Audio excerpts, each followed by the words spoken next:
শিক্ষক নিয়োগ দুর্নীতিকাণ্ডে তোলপাড় গোটা রাজ্য। শিক্ষক নিয়োগ দুর্নীতিকাণ্ডে চাকরি বাতিলের নির্দেশ দিয়েছিলেন বিচারপতি অভিজিৎ গঙ্গোপাধ্যায়। সেই নির্দেশ ডিভিশন বেঞ্চ ঘুরে গিয়েছিল সুপ্রিম কোর্টে। সুপ্রিম কোর্টে বহাল থাকে বিচারপতি অভিজিৎ গঙ্গোপাধ্যায়ের নির্দেশ।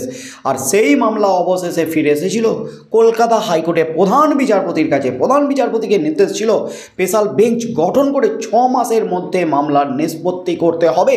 শিক্ষক নিয়োগ দুর্নীতিকাণ্ডে চাকরি বাতিল মামলার অবশেষে শুনানি শেষ। এই মুহূর্তের সবচেয়ে বড় খবর, অবশেষে নিষ্পত্তি হলো শিক্ষক নিয়োগ দুর্নীতিকাণ্ডের দীর্ঘদিনের মামলা, চাকরি বাতিলের মামলা। আর এই মামলাতেই কিন্তু একেবারে তোলপাড় কলকাতা হাইকোর্ট।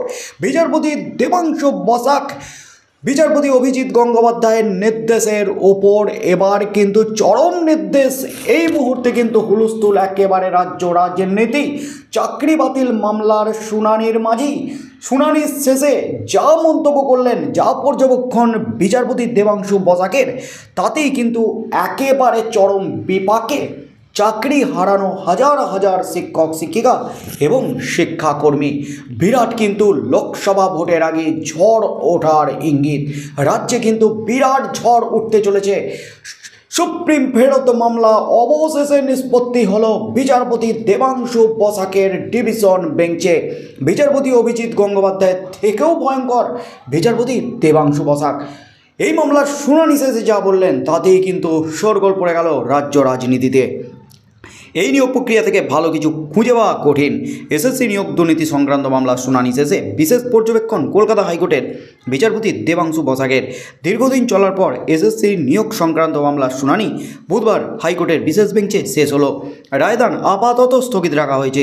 এসএসসি নিয়োগ সংক্রান্ত একাধিক মামলা দীর্ঘদিন ধরে কলকাতা হাইকোর্টের সিঙ্গেল ডিভিশন বেঞ্চে ঘোরাফেরা করছে। বিচারপতি অভিজিৎ গঙ্গোপাধ্যায়, বিচারপতি অমৃতা সিনহা সহ একাধিক বিচারপতির এজলাসে এই মামলা বিচারাধীন ছিল। পরবর্তী ক্ষেত্রে সুপ্রিম কোর্টের নির্দেশে এসএসসি সংক্রান্ত নিয়োগ মামলা শুনানির জন্য গঠিত হয় বিশেষ বেঞ্চ। এই বেঞ্চে গত 5ই ডিসেম্বর থেকে শুনানি শুরু হয়। প্রায় 3.5 মাস ধরে চলল শুনানি। বুধবার এই মামলার শুনানি শেষে বিচারপতি দেবাংশু বসাকের পর্যবেক্ষণ, এই নিয়োগ প্রক্রিয়া থেকে ভালো কিছু খুঁজে পাওয়া কঠিন। আইনজীবী বিকাশ রঞ্জন ভট্টাচার্য সওয়াল করে বলেন, ঘোষিত শূন্যপদের থেকেও বেশি সংখ্যক ব্যক্তিকে নিয়োগ করা হয়েছে। বিচারপতি তখন বলেন, অতিরিক্ত নিয়োগ সরাসরি বাতিল হওয়া উচিত। আইনজীবী বিকাশ রঞ্জন ভট্টাচার্য সওয়াল করেন, এই অবৈধ নিয়োগ প্রক্রিয়ার মাধ্যমে সাধারণ মানুষের টাকা নয়ছয় করা হয়েছে। প্রশাসনিক স্তরে যে আধিকারিকরা যুক্ত, তাদের বিরুদ্ধে পদক্ষেপ করা হোক, এই সব টাকা ফিরিয়ে আনার ব্যবস্থা করা হোক। তখন বিচারপতি বসাক বলেন, বিধিবদ্ধ সংস্থার আধিকারিকদের জন্য ফৌজদারি মামলা তো আছেই।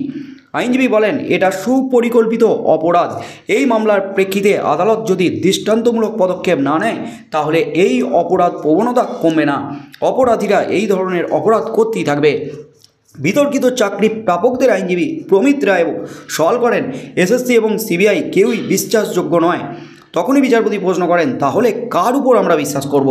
উত্তরে বিতর্কিত চাকরি প্রাপকদের আইনজীবী প্রমিত রায় বলেন, আদালত নিজের স্বতন্ত্র সিদ্ধান্তের উপর বিশ্বাস রাখুক।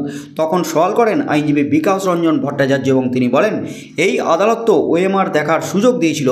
কজন এসে বলেছেন যে এই ওএমআর আমার নয়? এই মুহূর্তের সবচেয়ে বড় খবর, অবশেষে শুনানি শেষ চাকরি বাতিল মামলায়। আর এই মামলাতেই কিন্তু একেবারে কড়া পর্যবেক্ষণ বিচারপতি দেবাংশু বসাকের। তবে এই মামলার রায়দান কিন্তু এখনও পর্যন্ত স্থগিত আছে। আর বিচারপতি দেবাংশু বসাকের পর্যবেক্ষণে যা ইঙ্গিত, তাতেই কিন্তু তুমুল ঝড় উঠে গেল রাজ্য রাজনীতিতে। কারণ সামনেই লোকসভা ভোট। লোকসভা ভোটের আগে কিন্তু বাতিলের দিকেই হাজার হাজার শিক্ষক শিক্ষিকা এবং শিক্ষাকর্মীদের চাকরি। কারণ বিচারপতি দেবাংশু বসাক যা বললেন, বেআইনিভাবে নিয়োগ হওয়া চাকরি বাতিল হওয়া উচিত। এমনকি যারা এর সাথে যুক্ত, তাদের বিরুদ্ধে ফৌজদারি মামলা। যে সমস্ত আধিকারিকরা যুক্ত, তাদের বিরুদ্ধে ফৌজদারি মামলা। এমনই কিন্তু পর্যবেক্ষণ বিচারপতির। ঘোষিত শূন্যপদের থেকেও বেশি সংখ্যক ব্যক্তিকে নিয়োগ করা হয়েছে। অতিরিক্ত নিয়োগ সরাসরি বাতিল হওয়া উচিত, পর্যবেক্ষণ বিচারপতি দেবাংশু বসাকের। এছাড়াও অবৈধ নিয়োগ প্রক্রিয়ার মাধ্যমে সাধারণ মানুষের টাকা নয়ছয় হয়েছে। বিচারপতি অভিজিৎ গঙ্গোপাধ্যায় এবং বিচারপতি অমৃতা সিনহা সহ একাধিক এজলাসে এই মামলা চলছে। এই নিয়োগ প্রক্রিয়া থেকে ভালো কিছু খুঁজে পাওয়া কঠিন, এমনই কিন্তু বিস্ফোরক পর্যবেক্ষণ বিচারপতি দেবাংশু বসাকের। অর্থাৎ বিচারপতি অভিজিৎ গঙ্গোপাধ্যায়ের পথেই কিন্তু বিচারপতি দেবাংশু বসাক। এই নিয়োগ প্রক্রিয়া থেকে ভালো কিছু খুঁজে পাওয়া কঠিন। এর আগের শুনানিতে তিনি কিন্তু বলেছিলেন গোটা নিয়োগ প্রক্রিয়াটাকেই বাতিল করে দেওয়া হোক, কারণ এই নিয়োগ প্রক্রিয়ায় ভুরি ভুরি অবৈধ নিয়োগ। ওএমআর শিটে যা তথ্য সামনে এসেছে তাতেই কিন্তু বিস্ফোরণ, চক্ষু ছড়া বড়া একেবারে বিচারপতি দেবাংশু বসাকের। তার মধ্যে কিন্তু অবশেষে শেষ হলো নিয়োগ দুর্নীতি মামলার হাই ভোল্টেজ শুনানি। সুপ্রিম কোর্টের ফেরত মামলা অবশেষে 6 মাসের সময়সীমা বেঁধে দিয়েছিল সুপ্রিম কোর্ট। 3.5 মাসের মধ্যেই শুনানি শেষ করলেন বিচারপতি দেবাংশু বসাক। যে ঝড়টা তুলে দিয়েছিলেন বিচারপতি অভিজিৎ গঙ্গোপাধ্যায়, সেই ঝড়ই কিন্তু বহাল রাখলেন বিচারপতি দেবাংশু বসাক।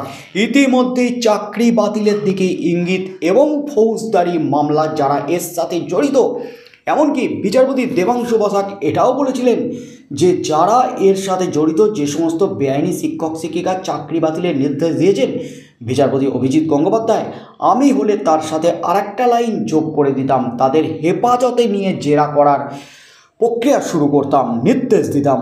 অর্থাৎ ভুয়ো বাতিল হওয়া শিক্ষক শিক্ষিকাদের হেফাজতে নিয়ে জিজ্ঞাসাবাদের ইঙ্গিতও কিন্তু দিয়েছিলেন আগের শুনানিতে বিচারপতি দেবাংশু বসাক। তবে রায়দানে তিনি কী নির্দেশ দেন? এই মামলার শিক্ষক নিয়োগ দুর্নীতি সংক্রান্ত মামলা এবং চাকরি বাতিল মামলার রায়দান, ডিভিশন বেঞ্চের রায়দান, সুপ্রিম কোর্ট ফেরত মামলার রায়দানে কী নির্দেশ দেন বিচারপতি দেবাংশু বসাক? চাকরি বাতিলের দিকেই কি ইঙ্গিত দিচ্ছেন?